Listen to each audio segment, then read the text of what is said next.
594 days. That is approximately how long America has before the most consequential military deadline of the 21st century arrives. December 2027. That is the date Xi Jinping has given the People's Liberation Army to be ready for a Taiwan contingency, not to invade Taiwan. To be ready. And the Pentagon's own December 2025 report confirmed it. China continues to make progress toward Xi's 2027 centennial military building goal, despite leadership purges, despite corruption investigations, despite internal chaos inside the PLA. China is still on track. But here is what changed in the last 60 days that nobody is saying clearly enough. While America was fighting Iran, while 3 carriers were in the Persian Gulf, while half of America's THAAD interceptors were being fired at Iranian missiles, China moved the weapon that changes every calculation about Taiwan closer to its launch position, not figuratively, not symbolically, physically. The DF-26, 200 launchers, each missile capable of hitting a moving aircraft carrier from 4,000 kilometers away, each missile designed to swap between conventional and nuclear warheads in minutes. China fired one of these into the South China Sea in 2020 as a warning. Now, with America's Pacific defenses at their most depleted since the Cold War, China has expanded its DF-26 force to a size that makes the math of defending Taiwan genuinely terrifying. Tell me in the comments right now, do you think 2027 is a real deadline or a bluff? Because the answer to that question may be the most important judgment call in American foreign policy today.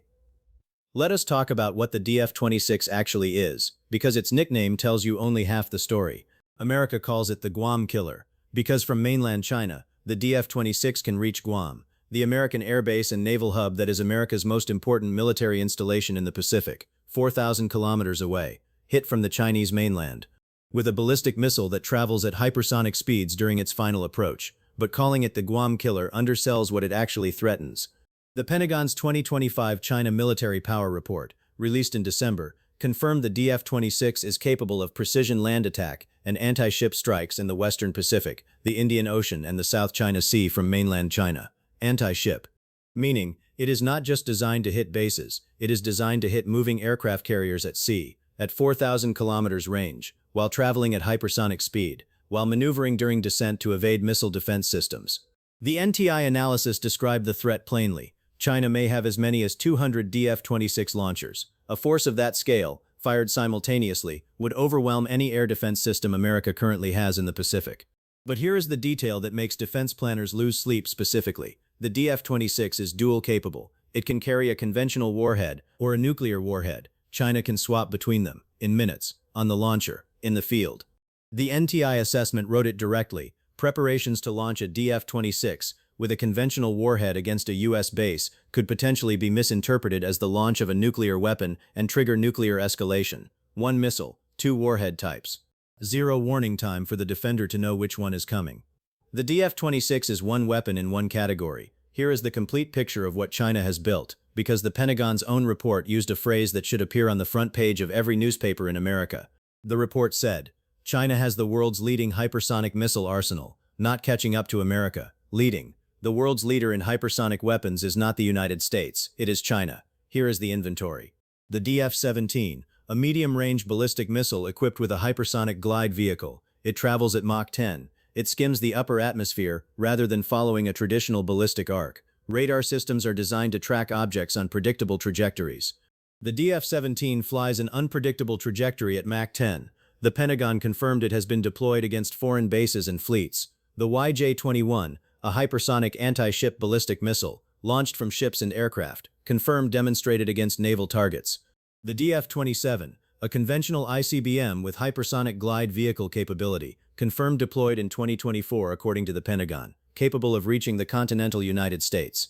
And behind all of these, China's total ballistic missile force stands at approximately 2,850 missiles according to a January 2026 Heritage Foundation assessment, 2,850. In every size and range category. And the Asia Times confirmed, China's missile industry is still expanding. Production capacity is growing. New factories, new manufacturing lines, new missiles rolling off assembly lines. China is not just the world's largest hypersonic arsenal. China is building more of it every month. Here is the question I need you to answer in the comments right now. China has the world's largest hypersonic missile arsenal. America's THAAD interceptors are 50% depleted from the Iran war. The 2027 deadline is 594 days away.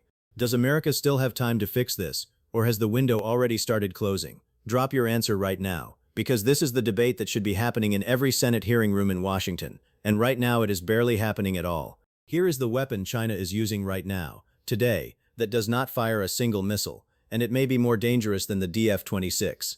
The AEI and ISW assessment published today, May 1, 2026, confirmed that China's espionage operations are targeting financially insecure Taiwanese military personnel, offering them bribes and loans, to transmit sensitive military information, to recruit more soldiers into spy rings, and to film themselves pledging to surrender to the PLA in an invasion. Or, and read this carefully, to film themselves proclaiming their loyalty to China. China is not just building missiles pointed at Taiwan. China is building a network of Taiwanese soldiers who have already agreed to surrender before the first missile is fired. The ISW assessment was explicit. These operations threaten Taiwan's ability to defend itself and damage Taiwan's confidence in its military. Think about what this means for the math of a Taiwan invasion. The Pentagon's Taiwan war games assumed Taiwan's military would fight. They assumed Taiwanese soldiers would resist. China is systematically working to make sure some of them will not. And simultaneously, the AEI assessment confirmed China has identified more than 13,000 suspicious online accounts that have posted more than 860,000 pieces of false or misleading information targeting Taiwan's November 2026 elections. 13,000 accounts, 860,000 pieces of disinformation targeting the election that will decide whether Taiwan's next government is pro-independence or pro-Beijing. China does not need to fire its missiles if it can buy the soldiers and steal the election. Here is why every analyst who has studied this believes the 2027 deadline is real, and what Xi did just 3 weeks ago that makes it more real than ever. On April 8, 2026, Xi Jinping personally attended an inaugural training program for all senior PLA officers. The first time he has attended a senior officer training program in person since becoming General Secretary in 2012. 13 years. Xi has never done this before, and what he said at that training should be on the front page of every newspaper in the world. Xi stressed the importance of loyalty to the Communist Party, Marxist study, political rectification. He urged the PLA to greet its 100-year anniversary in 2027, the centenary of the PLA's founding, with a brand new political outlook.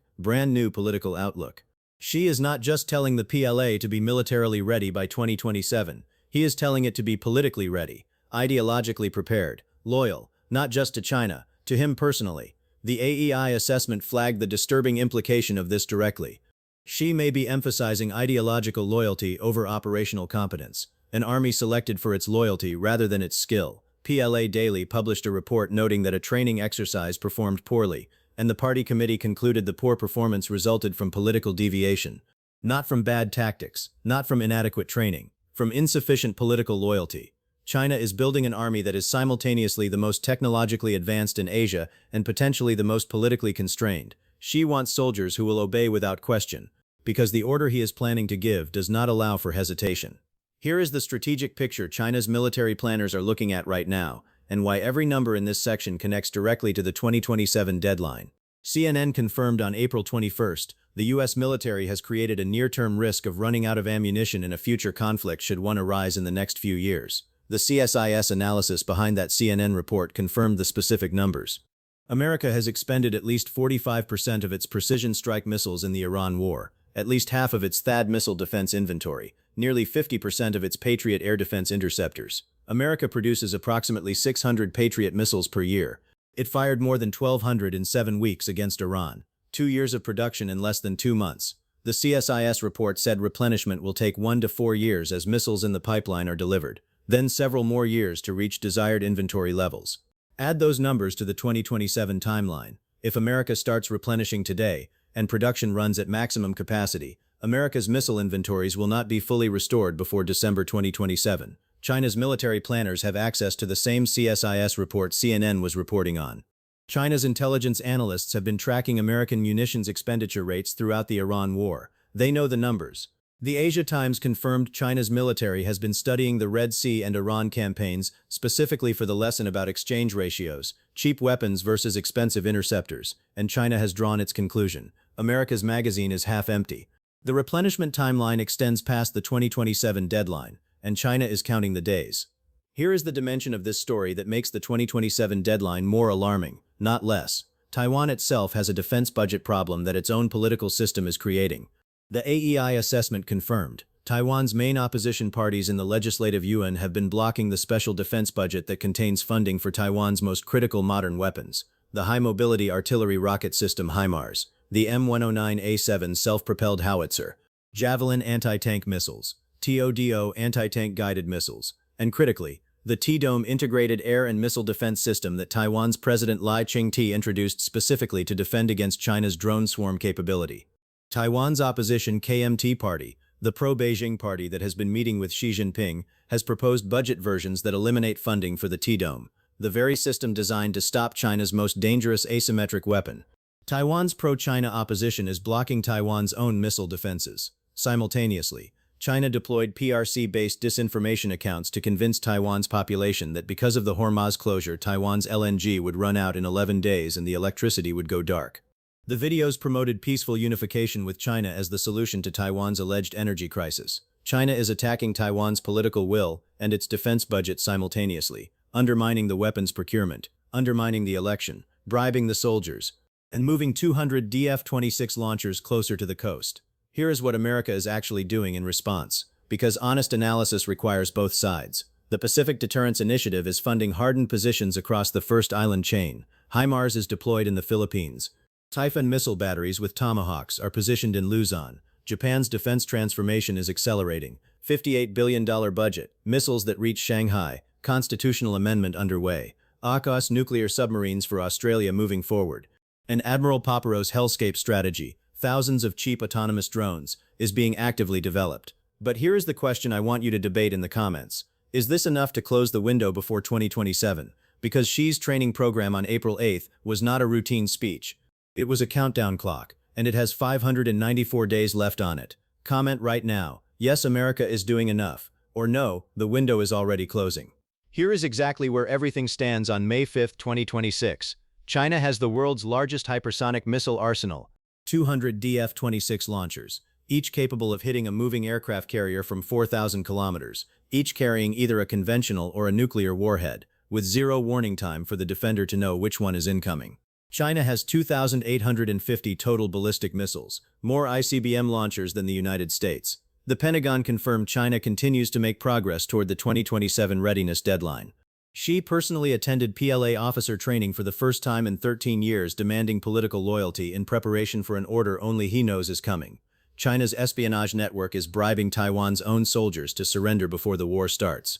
China's disinformation machine is running 13,000 accounts, posting 860,000 pieces of false content targeting Taiwan's November elections. And America, the country that is supposed to defend Taiwan, has fired half its THAAD interceptors and nearly half its Patriot missiles fighting Iran. Its replenishment timeline extends past the 2027 deadline. Its 3 carriers are in the Persian Gulf. Its Pacific commander told the Senate it won't be restocked soon enough. The most dangerous weapon China just moved closer to Taiwan is not the DF-26. The most dangerous weapon is time, 594 days. That is how long America has before China's self-imposed readiness deadline arrives. Not a deadline for war, a deadline for readiness. The difference between those two things is the difference between deterrence holding and deterrence failing. And right now, for the first time in a generation, there are serious people in serious positions asking whether deterrence is going to hold. Subscribe and turn on notifications, because the next 60 days of this story will tell us more about whether 2027 is a deadline or a bluff than the previous 60 days combined.